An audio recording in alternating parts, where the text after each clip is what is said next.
कल यानी 18 अप्रैल को स्ट्रेट ऑफ हार्मुज क्रॉस करते समय 2 भारतीय जहाज जग अर्नब और सैनमार हेराल्ड जो कि इराक से तेल लेकर भारत की ओर लौट रहे थे और स्ट्रेट ऑफ हार्मुज क्रॉस करते समय ईरान की नेवी ने उन पर गोलीबारी की। इस गोलीबारी में तो किसी का जान-माल का नुकसान नहीं हुआ है, लेकिन इसमें ये मामला सामने आने के बाद भारत की सरकार ने अपना कड़ा प्रतिरोध जारी किया है और भारत में ईरान के राजदूत डॉक्टर मोहम्मद फ़तह अली को तलब किया है और कहा है कि जब स्ट्रेट ऑफ हार्मुज को शुक्रवार को ओपन कर दिया गया था, तो इस तरह की घटनाएँ क्यों हो रही है और जो भी जहाज़ वहाँ से स्ट्रेट ऑफ हार्मुज़ से गुज़र रहे हैं, तो उनकी जो सुरक्षा की ज़िम्मेदारी है ईरान की है। फ्रेंड्स, अब बात आती है कि स्ट्रेट ऑफ हार्मुज़ को तो शुक्रवार को ओपन कर दिया गया था, लेकिन फिर से इसे ईरान ने क्यों बंद कर दिया? तो जैसे कि आप जानते होंगे कि शुक्रवार को इज़राइल और लेबनान के बीच में ऐतिहासिक जो सीज़फायर है वो हो गया और सीज़फायर होने के बाद ईरान ने भी अनाउंस किया कि चूँकि दोनों देशों के बीच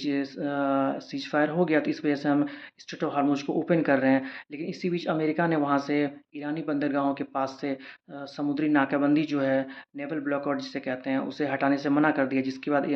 ईरान ने ये कहा कि हम फिर से स्ट्रेट ऑफ हार्मुज़ को क्लोज़ कर रहे हैं और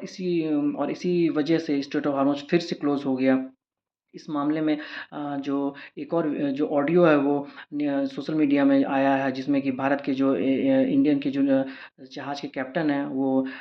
ईरान की जो नेवी आईआरजीसी जो के कमांडर हैं उनसे ये कहते हुए दिख रहे हैं कि जब आपने हमें जाने की परमिशन दे दी थी, तो फिर आप हम पर गोलीबारी क्यों कर रहे हैं? तो आईआरजीसी के कमांडर ने कहा कि नहीं-नहीं आप इस रूट से नहीं गुज़र सकते हैं और आपको वापस लौटना पड़ेगा और जिसके बाद जो दोनों जो भारतीय जहाज़ थे वो वापस लौट गए हैं। अब इस मामले में ये देखना बेहद दिलचस्प होगा कि क्या आने वाले दिनों में भारतीय जहाज़ों को वहाँ से गुज़रने की सुरक्षित गुज़रने की अनुमति दी जाती है या नहीं। लेकिन ये ग्लोबल पॉलिटिक्स के लिए, विश्व की अर्थव्यवस्था के लिए बहुत बड़ा खतरा है क्योंकि ईरान जिस तरीके से अपना रुख अपना रहा है स्ट्रेट ऑफ हार्मुज़ पर